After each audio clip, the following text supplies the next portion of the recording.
بسم اللہ الرحمن الرحیم۔ ہمارا دین اسلام بہت ہی پیارا مذہب ہے۔ اللہ تعالیٰ نے انسان کو عقل عطا کی اور بتایا کہ ہم حق اور سچ کے راستے پر چل کر کامیابی حاصل کر سکتے ہیں، اور اگر بدی اور جھوٹ کے راستے پر چلیں گے تو تباہی اور بربادی مقدر بنے گی۔ جب تک انسان زندہ رہتا ہے، ضروریات زندگی مثلاً روٹی، کپڑا، رہنے کے لیے مکان اور دیگر چیزوں کا محتاج ہوتا ہے۔ یہ ضروریات اور سہولیات مفت میں نہیں ملتی، بلکہ مال خرچ کرنا پڑتا ہے، اور مال کاروبار، نوکری یا محنت مزدوری وغیرہ سے حاصل ہوتا ہے۔ اللہ تعالیٰ نے روزی کمانے کے مواقع سب کو عطا فرمائے ہیں، اب ہم پر منحصر ہے کہ ہم ان سے کتنا فائدہ اٹھاتے ہیں۔ ہماری بھاری اکثریت ایسے مسلمانوں کی ملے گی جو محنت مشقت کر کے، خون پسینہ بہا کر روزی کماتے ہیں اور اپنے بیوی بچوں کی کفالت کرتے ہیں۔ یہ لوگ خوش نصیب ہیں، کیونکہ رسول اکرم نور مجسم صلی اللہ علیہ وآلہ وسلم سے پاکیزہ ترین کمائی کے بارے میں پوچھا گیا تو ارشاد ہوا، ہر وہ تجارت جس میں دھوکہ نہ ہو اور اپنے ہاتھ کی کمائی پاکیزہ ترین کمائی ہے۔ اس حدیث کو مسند امام احمد سے روایت کیا گیا ہے۔ کمائی کے ساتھ ساتھ اللہ تعالیٰ کی عبادت اور 5 وقت نماز ادا کرنا ہر مسلمان عاقل و بالغ پر فرض ہے۔ سورہ الماعون آیت نمبر 4 تا 5 میں اللہ پاک ارشاد فرماتا ہے، وَوَيْلٌ لِّلْمُصَلِّينَ الَّذِينَ هُمْ عَنْ صَلَاتِهِمْ سَاهُونَ۔ ترجمہ: تو ان تمام نمازیوں کی خرابی ہے جو اپنی نماز سے بھولے بیٹھے ہیں۔ حضور پاک صلی اللہ علیہ وآلہ وسلم نے فرمایا، مسلمان اور کافر کے درمیان نماز کو چھوڑنے کا فرق ہے۔ ارشاد رسول پاک صلی اللہ علیہ وآلہ وسلم ہے، جو شخص جان بوجھ کر ایک فرض نماز چھوڑ دیتا ہے تو اس کا نام جہنم کے دروازے پر لکھ دیا جاتا ہے کہ فلاں کا جہنم میں داخلہ فرض ہو گیا۔ حضرت سیدنا ابن عباس رضی اللہ عنہ سے روایت ہے کہ حضور پاک صلی اللہ علیہ وآلہ وسلم کا فرمان عالی شان ہے کہ یوں تو مانگا کرو کہ اے اللہ پاک، ہم میں سے کسی کو بدبخت اور محروم نہ رہنے دے۔ پھر ارشاد فرمایا، جانتے ہو بدبخت اور محروم کون ہے؟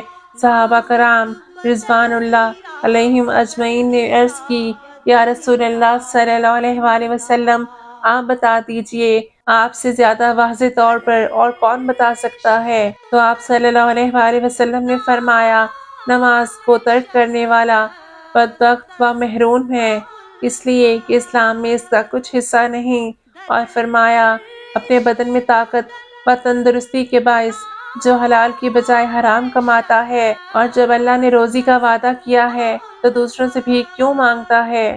رسول پاک صلی اللہ علیہ وآلہ وسلم نے فرمایا، تارک نماز کو زکوٰۃ نہ دو، نہ ہی اس کو اپنے پاس ٹھہراؤ اور نہ ہی اس کو اپنے پاس بٹھاؤ، کیونکہ اس پر آسمان سے لعنت برستی ہے۔ اللہ پاک صحت کی حالت میں نماز چھوڑنے والے کی طرف نہ نظر رحمت کرے گا، نہ اسے پاک کرے گا، اور اس کے لیے دردناک عذاب ہے، مگر یہ کہ وہ اللہ کی بارگاہ میں حاضر ہو کر توبہ کر لے تو اللہ پاک اس کی توبہ قبول فرمائے گا۔ اس دنیا میں لاکھوں لوگ ایسے بھی پائے جاتے ہیں جو بلا اجازت شرعی مختلف انداز میں بھیک مانگ کر دوزخ کے انگارے جمع کر رہے ہوتے ہیں۔ فرمان مصطفیٰ صلی اللہ علیہ وآلہ وسلم ہے، جو شخص مال بڑھانے کے لیے بھیک مانگے تو وہ انگارہ مانگتا ہے، اب چاہے کم کرے یا زیادہ، یعنی بلا سخت ضرورت بھیک مانگے، بقدر حاجت مال رکھتا ہو، زیادتی کے لیے مانگتا پھرے، وہ گویا دوزخ کے انگارے جمع کر رہا ہے۔ چونکہ یہ مال دوزخ میں جانے کا سبب ہے، اس لیے اسے انگارہ سے تشبیہ دی ہے۔ بھیک مانگنا بھی حرام، دینا بھی حرام ہے۔ حضور پاک صلی اللہ علیہ وآلہ وسلم نے ارشاد فرمایا، اللہ میری امت سے ایسے افراد پر قیامت کے دن اظہار ناراضگی فرمائے گا اور انہیں جہنم میں لے جانے کا حکم دے گا، اور ان کے چہرے بغیر گوشت کے ہڈیاں ہوں گی، اور وہ لوگ یہ ہیں، بوڑھا زانی، گمراہ پیشوا، شراب کا عادی، والدین کا نافرمان، چغل خور، جھوٹا گواہ، زکوٰۃ ادا نہ کرنے والا، سود خور، ظالم، نماز چھوڑنے والا، بلا شرعی عذر بھیک مانگنے والا۔ نماز چھوڑنے والے کو دگنا عذاب دیا جائے گا۔ وہ قیامت کے دن اس طرح اٹھایا جائے گا کہ اس کے دونوں ہاتھ گردن سے بندھے ہوں گے اور ملائکہ اس کے چہرے اور پشت پر مارتے ہوں گے۔ جنت اسے کہے گی، نہ تو مجھ سے ہے اور نہ میں تیرے لیے ہوں۔ دوزخ اس سے کہے گی، تو مجھ سے ہے اور میرے اندر رہنے والوں میں سے ہے اور میں تجھ سے ہوں۔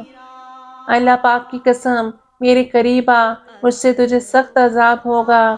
حضرت عبداللہ بن عمر رضی اللہ عنہ سے روایت ہے کہ اللہ کے نبی صلی اللہ علیہ وآلہ وسلم نے فرمایا، جو شخص لوگوں سے سوال کرتا پھرتا ہے اور مانگنا اس کی عادت بن جاتا ہے، وہ شخص قیامت کے دن اس حالت میں آئے گا کہ اس کے چہرے پر گوشت کا ایک ٹکڑا بھی نہیں ہوگا۔ جیسے جیسے وقت گزر رہا ہے، قیامت قریب آ رہی ہے۔ اللہ نہ کرے ہم ان لوگوں میں سے ہوں جن کے لیے یہ وعیدیں آئی ہیں۔ ہم جہنم سے اللہ پاک کی پناہ مانگتے ہیں۔ اے ضعیف و ناتواں بندے، جب تک توبہ کا دروازہ کھلا ہے تجھ پر توبہ لازم ہے۔ بے شک رضا الہی روشن اور واضح ہے۔ اللہ پاک اپنے کرم سے ہم تمام مسلمانوں پر اپنا کرم کرے اور اپنی رحمت کے دروازے ہم سب کے لیے کھول دے۔ آمین۔